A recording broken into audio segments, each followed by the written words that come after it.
Hi and welcome to the statistics and probability for data science and machine learning. मैं हूं फहद हुसैन और उम्मीद करता हूं बहुत अच्छे मिजाज में होंगे। इस सेशन पे हम जानेंगे कि वेबल डिस्ट्रीब्यूशन क्या है। लिहाजा वीडियो फर्दर स्टार्ट करने से पहले मैं बताता चलूं कि इससे रिलेटेड प्रीवियसली जितनी वीडियो हैं वो बड़ी इंपॉर्टेंट है, जहाँ पर हमने डिफरेंट टाइप्स के डिस्क्रीट और कंटिन्यूस डिस्ट्रीब्यूशन को डिस्कस किया है और हमने उसकी स्ट्रेंथ, उसके डिस्ट्रीब्यूशन फार्मूलाज और उसके PDF को जाना है। और हम साथ ही साथ ये भी डिस्कस कर रहे हैं कि हर तरह की डिस्ट्रीब्यूशन में उसकी कुछ मोमेंट और मैट्रिक्स वैल्यूज़ होती हैं, जिससे हमने नॉर्मल डिस्ट्रीब्यूशन में mean, mod, median, kurtosis and skewness जाना था।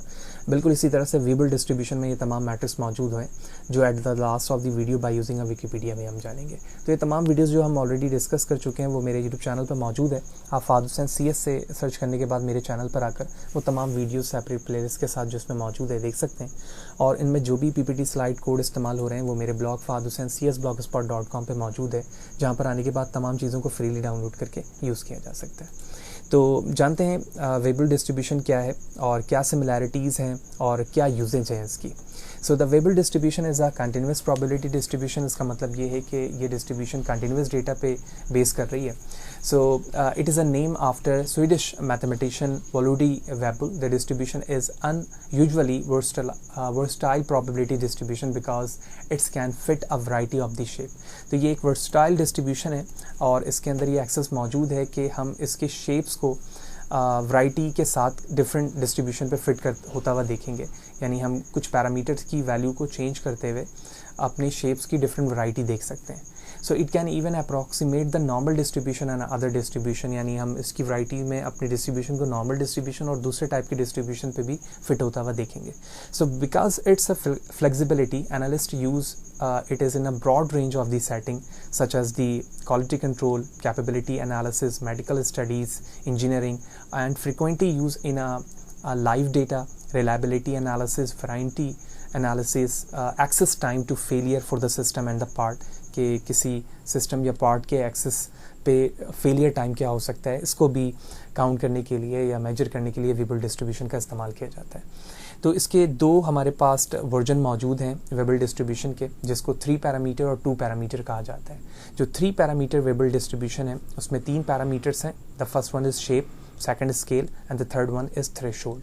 और अगर हम अपने 3 पैरामीटर वेबल डिस्ट्रीब्यूशन में थ्रेशोल्ड की वैल्यू को 0 पुट कर दें, जो कि यहाँ पर बताया गया है, तो ये हमारा 2 पैरामीटर वेबल डिस्ट्रीब्यूशन बन जाएगा। ठीक है, दोनों के फार्मूलाज, विजुअलाइजेशन, सारी चीज़ें देखेंगे बहुत अच्छे तरीके से, बात हमें समझ में आएगी।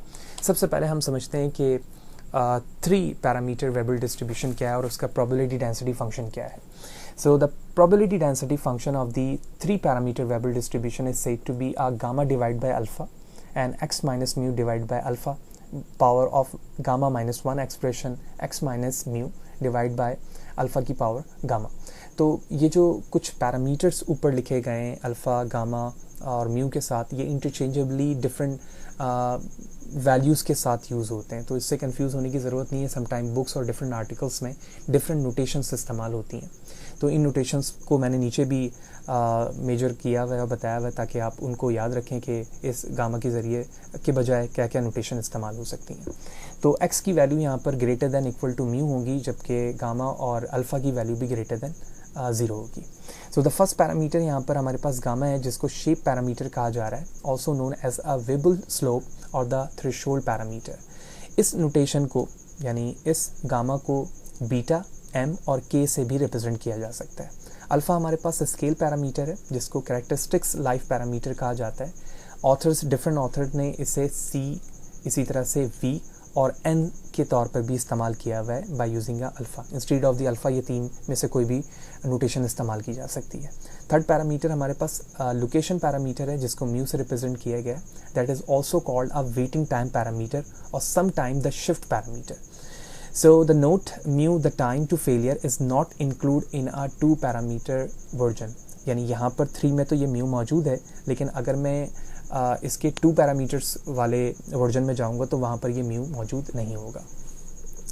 जबकि इसी 3 पैरामीटर जर्नल वेबल डिस्ट्रीब्यूशन को अगर मैं स्टैंडर्ड वेबल डिस्ट्रीब्यूशन बनाना चाहता हूँ, ठीक है। अभी मैं 2 पैरामीटर की बात नहीं कर रहा हूँ, बल्कि मैं ये कह रहा हूँ कि 3 पैरामीटर वेबल डिस्ट्रीब्यूशन है। इसी डिस्ट्रीब्यूशन को मैं क्या बनाना चाह रहा हूँ, स्टैंडर्ड वेबल डिस्ट्रीब्यूशन।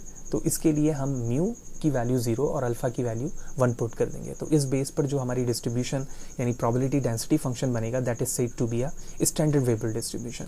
तो गामा एक्स की power gamma -1 expression minus x की पावर गामा, जबकि x यहाँ पर ग्रेटर देन इक्वल टू 0 और गामा ग्रेटर देन 0 होगा। तो 3 पैरामीटर वेबल डिस्ट्रीब्यूशन क्या है, किस तरह से उसके shape, scale and location parameter हैं और उसको स्टैंडर्ड कैसे बनाया जा सकता है, by putting a mu value 0 and alpha equal to 1। Clear होगी। अब बारी आती है 2 पैरामीटर वेबल। तो 2 पैरामीटर वेबल के अंदर हमने यहाँ पर इस पॉइंट पे देखा था कि यहाँ पर म्यू वैल्यूज़ मौजूद नहीं होंगी 2 पैरामीटर्स वर्जन के अंदर। So the formula is practically identical to the 3 parameter variable, expect that mu is not include। तो mu यहाँ पर इसमें include नहीं होगा। तो बाकी आप जो probability डेंसिटी फंक्शन है, इसे आप देख सकते हैं कि gamma divide by alpha x divide by alpha gamma -1 expression minus x divide by alpha की पावर गामा है, और इसमें जो रैंडम वेरिएबल एक्स है वो ग्रेटर दैन इक्वल टू 0 होगा। Further the 2 parameter variable is often use in failure analysis, यानी जब 2 पैरामीटर को हम ज़्यादातर किसी चीज़ के फेलियर एनालिसिस में इस्तेमाल कर रहे होते हैं, because no failure can happen before time 0, यानी कोई भी चीज़ जो है फेलियर हैपन नहीं हो कर सकती जब तक जो है वो टाइम 0 ना हो। If you know mu the time when the failure happened, you can subtract it from x. अगर आपको म्यू पता हो तो आप उस फेलियर जानने के लिए उसकी वैल्यू को एक्स से क्या कर लेंगे, सब्ट्रैक्ट कर लेंगे। तो therefore when you move from the 2 parameter to the 3 parameter version, all you have to do is replace each instance of the x with x minus mu। यानी अगर आप 2 पैरामीटर से 3 की तरफ जा रहे हैं तो आपको x को रिप्लेस करना होगा किससे, x माइनस म्यू से, क्योंकि आपको म्यू पता चल चुका होगा।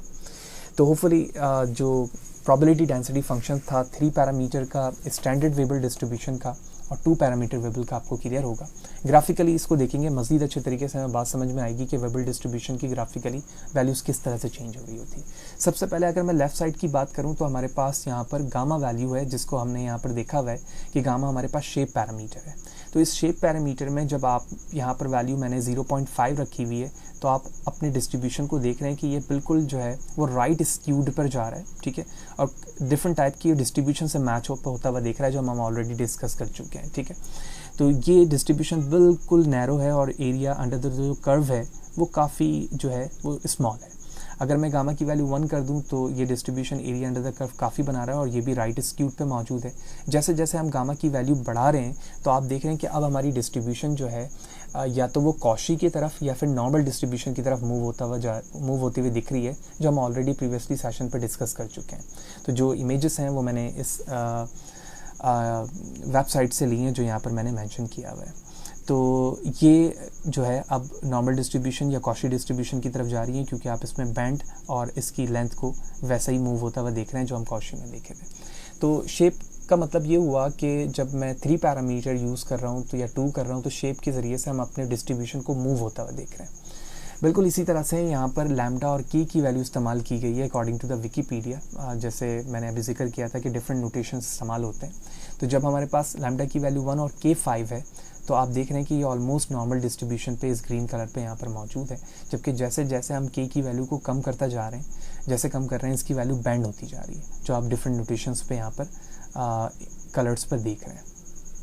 तो शेप पैरामीटर और इसी तरह से लैम्डा प्लस k की वैल्यू के ज़रिए से हमने चेंजिंग देखी। And the last one is the usages हमने स्टार्टिंग से ही देख रहे हैं कि डिफरेंट जगहों पर उसकी वारंटी टाइम, ठीक है, लाइफ टाइम, फेलियर टाइम, ये सारी चीज़ों के लिए वेबल डिस्ट्रीब्यूशन को इस्तेमाल किया जा रहा है। So the Weibull analysis involve using the Weibull distribution and some time the log normal to study life data analysis. तो लाइव डेटा एनालिसिस के लिए इसको इस्तेमाल किया जा रहा है। The analysis of time to failure, for example Weibull analysis can be used to study life time of the medical and dental implant components products produced in a factory like bearing, capacitor and dielectrics, warranty analysis, utility services, other areas where the time to failure is important. The analysis is not limited to the production. It is applicable to design stage and in service time as well. तो सिर्फ ये production तक के लिए ही capable नहीं है, बल्कि जो इन स्टेज डिज़ाइन सर्विस हो रहे हैं वहाँ पर भी ये इस्तेमाल किया जाएगा. कुछ ड्रॉबैक के हवाले से बात करें जो जहाँ पर हम इसको कैलकुलेशन में काफ़ी डिफ़िकल्टीज़ होती है. तो in the past the techniques to perform Weibull analysis by hand were tedious and lengthy. The process has now been replaced by a statistical different kind of the software program, and it's now the most widely used technique for analyzing lifetime data in the world. तो different types के हमारे पास software हैं जो वेबल distribution को support करते हैं, जिसके ज़रिए से जो लेंदी प्रोसेस था बाय मैनुअली वर्किंग वेबल डिस्ट्रीब्यूशन के, वो काफ़ी आसान हो गया और उसके ज़रिए से हम वेबल डिस्ट्रीब्यूशन के ज़रिए से डिफरेंट उन जगहों पर इस्तेमाल कर रहे हैं जो अभी हमने डिस्कस किया. तो होपफुली ये सारी चीज़ें आपको क्लियर होंगी, जहाँ पर हमने जाना कि वेबल डिस्ट्रीब्यूशन क्या है, ग्राफिकली किस तरह से शो होता है, कहाँ कहाँ पे यूजेज हैं इसके, 2 पैरामीटर और 3 पैरामीटर से क्या मुराद है, स्टैंडर्ड वेबल डिस्ट्रीब्यूशन क्या है और किस तरह से वर्क करता है. तो अब हम विकिपीडिया पे चलते हैं, कुछ मैट्रिक्स वैल्यूज़ इसकी डिस्कस करते हैं, और फर्दर रीडिंग के लिए मैं सजेस्ट करूँगा कि आप विकिपीडिया पे मौजूद मैट्रिक्स की तमाम कैलकुलेशन को भी देखें कि वो किस तरह से मैट्रिक्स को प्रूव कर रहे हैं. एरिया अंडर द कर्व किस तरह से 1 के बराबर आ रहा है, जो एज़ यूजुअल तमाम तरह की डिस्ट्रीब्यूशन पे आ रहा होता है. तो विकिपीडिया पे चलते हैं. तो विकिपीडिया पर यहाँ पर वेबल डिस्ट्रीब्यूशन मौजूद है, सेम ग्राफ जो अभी मैंने आपको स्लाइड से भी शो किया यहाँ पर लैम्डा और के की वैल्यू के साथ, जबकि ये क्यूमुलेटिव डिस्ट्रीब्यूशन है. और यहाँ पर कुछ ऑब्जर्वेशन है जो डिफरेंट कर्व के साथ oil production time data series की प्रॉब्लम यहाँ पे ली हुई है, जिसकी बेस पे ये कर्व दिखा रहे हैं. तो अगर मैं इनके कुछ मोमेंट वैल्यूज़ को शो करूँ जूम करके, तो आप यहाँ देख रहे हैं कि 2 पैरामीटर्स यहाँ पे इन्होंने यहाँ पे दिखाया हुआ है लैम्डा एंड के के साथ, जबकि एक्स बिलोंग करता है random variable 0 to positive infinity. तो यहाँ पर अगर मैं टॉप पर जाऊँ तो ये कहते हैं कि वेबल 2 पैरामीटर को इन्होंने यहाँ पे शो किया हुआ है. ठीक है, तो 3 पैरामीटर्स मैंने अपने स्लाइड पे मेंशन किया हुआ है, वहाँ से आप डाउनलोड कर सकते हैं मेरे ब्लॉग से, जहाँ पर वो चीज़ें आप देख सकेंगे. मीन मौजूद है, मीडियन है, कर्टोसिस है, स्क्यूनेस है, ये तमाम वैल्यूज़ यहाँ पर मौजूद है, और इसकी प्रूवमेंट भी यहाँ पर मौजूद है कि ये प्रूव होकर किस तरह से ये वैल्यूज़ आ रही हैं जो वहाँ पर मेंशन है. तो होपफुली सारी चीज़ें क्लियर होंगी. फिर भी कोई सवाल है, कोई चीज़ नहीं समझ में आई, कमेंट सेक्शन पर ज़रूर पूछें, कोशिश करूँगा सवाल से बर वक्त जवाब दे सकूँ. मैंने डिफरेंट तरह के डिस्ट्रीब्यूशन को डिस्कस किया हुआ है, और एक ही वीडियो के अंदर डिस्ट्रीब्यूशन को कम्प्लीटली अंडरस्टैंड करना और उसे समझाना काफ़ी मुश्किल होता है, क्योंकि ये बहुत बड़े पैमाने पर डिस्ट्रीब्यूशंस होते हैं. इस पर बाकायदा रिसर्च पेपर पब्लिश्ड हैं कि कहाँ से इसकी हिस्ट्री बिलोंग करती है. लेकिन according to the topic of the machine learning, deep learning, हमें इतना जानना ज़रूरी होता है कि डिस्ट्रीब्यूशन कर्व शेप क्या है, इसके probability mass function, cumulative distribution function क्या है, और वो किस तरह कहाँ पर यूजेज हो रहे हैं, ताकि इन फ्यूचर जब भी हमारे पास प्रॉब्लम आए या डिस्ट्रीब्यूशन कर्व शेप में पैटर्न विजुलाइज हो, तो हम आसानी से बता सकते हैं या समझ सकते हैं ये किस तरह की डिस्ट्रीब्यूशन है और किस पर्पस और किस पैरामीटर के साथ इस्तेमाल होती है. तो होपफुली ये सारी चीज़ें क्लियर होंगी. तो नेक्स्ट सेशन पे मिलते हैं कुछ नए कॉन्सेप्ट के साथ जो स्टैट्स एंड प्रोबेबिलिटी के होंगे और मशीन लर्निंग या डीप लर्निंग में जिसकी इंपॉर्टेंट होगी. तो सी यू देयर.